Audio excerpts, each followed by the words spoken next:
지난주 금요일 오우무라라는 회사 선배가 죽었다. 자기 방에서 자기 두 개의 볼펜을 찔러 넣은 채 죽어 있었다고 한다. 회사 사람들은 오우무라의 죽음을 꽤 의아하게 생각하고 있었지만 나는 그리 놀라지 않았다. 곧바로 장례식이 치러졌다. 오우무라와 나는 선후배 사이를 떠나 사이가 꽤 좋았다. 3주 전 그날 역시 오우무라는 퇴근길에 내 방에 놀러왔다. 우리는 캔맥주를 마시며 회사 동료들 뒷담화를 털어놓고 있었다. 그러는 사이 사뒀던 맥주가 다 떨어졌다. 야, 사러 가자. 나는 마지못해 하면서도 오우무라와 함께 아파트를 나왔다.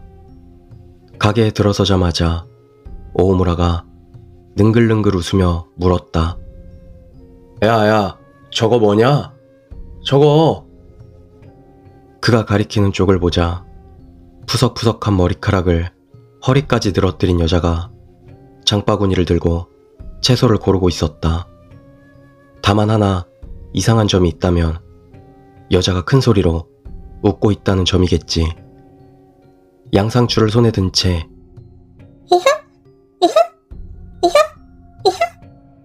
하고 웃고 있었다.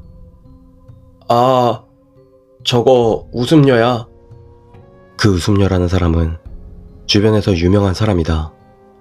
언뜻 보기에는 어디 내세울 것 없는 평범한 사람이다. 다만 웃음녀가 이상한 점은 그 이름대로 언제나 웃고 있다는 점이다. 그런 식으로 조금 습기찬 느낌의 독특한 웃음을 뿌리며 입가에는 침을 흘리고 있다. 그렇게 다들 웃음녀라고 부른다. 다른 사람들도 별로 신경 쓰질 않는다. 오우무라는 조금 놀려보고 와야겠다 라고 말하더니 웃음녀에게 다가가기 시작했다. 이봐 당신, 뭐가 그렇게 웃긴 거야? 세상이 이렇게 불경기다 뭐다 하고 힘든데 뭐가 그렇게 즐겁다고 웃어대는 거야? 역시나 웃음녀는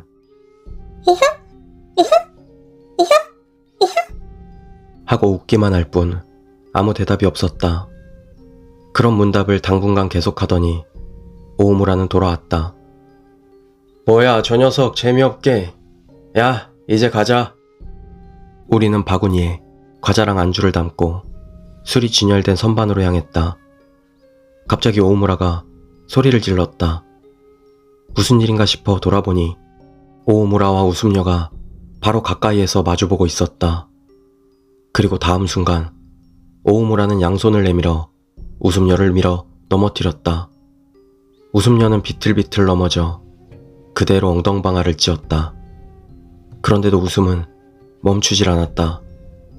다른 손님이나 점원들이 멀리서 이쪽을 바라보고 있었고 나는 오우무라를 끌고 허둥지둥 계산을 마쳤다. 무슨 일이 있었는지 오우무라에게 물었다. 네가 술을 고르고 있는 걸 멍하니 보고 있는데 귓가에서 기분 나쁜 웃음소리가 들리더라고. 놀라서 돌아보니까 바로 눈앞에 그 여자 얼굴이 있지 뭐야. 그게 기분 나빠서 냅다 밀쳐버렸다는 것이다. 방에 돌아오고 나서 우리는 또 둘이 술을 마시기 시작했다. 하지만 오우무라는 대화가 자꾸 끊겨 둘 다 아무 말 없이 앉아있는 시간이 길어졌다. 그렇게 대화가 끊길 때면 오우무라는 두리번 여기저기 쳐다보곤 했다. 그러는 사이 막차가 끊길 시간이 다가와 오우무라는 돌아갔다. 다음 날부터 오우무라의 행동이 이상해지기 시작했다. 우선 아무 데서나 음악을 듣기 시작했다. 이야기하려 해도 가볍게 손만 들 뿐 이어폰을 빼려고는 하질 않는다. 가까이 가보면 엄청나게 큰 소리로 듣고 있는지 음악 소리가 다 새어나왔다. 조금 기분 나빴지만 그때는 딱히 아무 말 않고 지나갔다.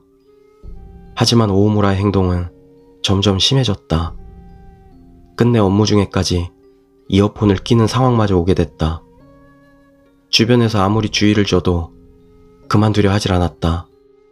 더는 보기 힘들어서 나는 퇴근하고 오우무라를 불러 이야기하기로 했다.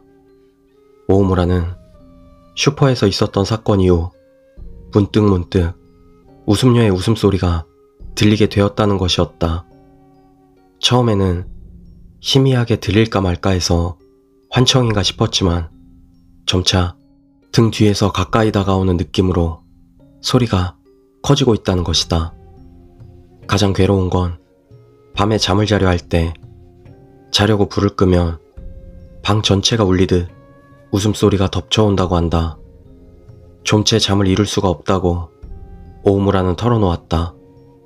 오우무라는 이걸 이야기하는 도중에도 갑자기 크게 소리를 지르기도 하고 끝내는 그 여자한테 저주받은 거야. 그 여자 귀신이 틀림없어. 라고 외치기까지 했다. 내가 가장 먼저 생각한 건 오우무라가 과대망상증에 사로잡혀 있다는 것이었다. 웃음녀는 귀신도 아닐 뿐더러 조금 이상한 여자일 뿐이다. 애시당초에 슈퍼에 무슨 귀신이 나오겠는가 그렇게 말해줬지만 오우무라는 전혀 내 말을 들으려 하지 않았다. 저주라던가 귀신이라던가 하는 말만 반복할 뿐. 나는 점점 초조해져 같이 슈퍼에 가보자고 말했다. 상대가 실존하는 인간이라는 걸 확인하면 망상도 사라지지 않을까 싶었거든.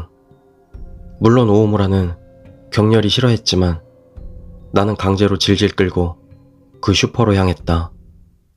겨우 슈퍼 앞까지 도착했지만 오우무라는 절대 안으로 들어가고 싶지 않다고 했다. 어쩔 수 없이 가게 앞 주차장에서 들여다보기로 했다. 하지만 유리 너머로 가게 안을 바라봐도 웃음녀는 없었다. 큰일 났다 싶었다.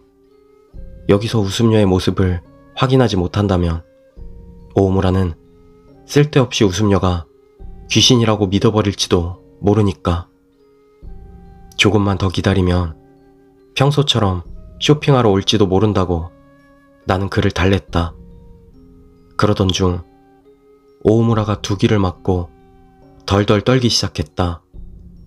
마치 아이가 흐느껴 울듯 콧물까지 질질 흘리면서 말한다. 목만 옆으로 슬쩍 돌려보니 나한테 어깨를 잡힌 오우무라 바로 뒤에 웃음녀가 있었다. 나는 오우무라가 절대 뒤를 돌아보지 않게 어깨를 잡은 손에 힘을 집중했다. 긴 시간 같은 찰나가 흐르고 웃음녀는 슈퍼 반대 방향으로 웃으며 떠나갔다. 떠나갈 때 웃음녀는 내 쪽을 쳐다봤다. 나는 그때까지 웃음녀를 그렇게 가까이서 바로 정면에서 본 것은 처음이었다. 입은 빙그레 열려 있는데 푸석푸석한 머리카락 사이 나를 향한 두 눈에는 힘이 가득했다. 하지만 무섭다고 생각한 건 웃음녀의 입 그 자체였다. 침이 입술 구석에 고여 거품이 일어나고 있는 그 입에는 이가 없었다. 아무것도 모른 채 벌벌 떨고 있는 오우무라를 억지로 버스에 실어 혼자 돌려보냈다. 그저 내가 본 것이 너무나 기분 나쁘고 무서워서 빨리 집으로 돌아가고 싶다는 생각뿐이었다. 그날 이후 오우무라는 회사에 나오지 않았다. 그러던 중 지난주 금요일 오우무라가 죽었다는 걸 알게 된 것이다. 이제 와서 생각해보면 아마 오우무라도 알아차렸던 것 같다. 나는 확실히 봤다.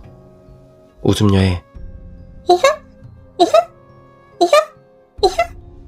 하는 소리는 웃음소리가 아니다. 가까이서 자세히 들은 그것은 있다 라고 말하는 소리였다.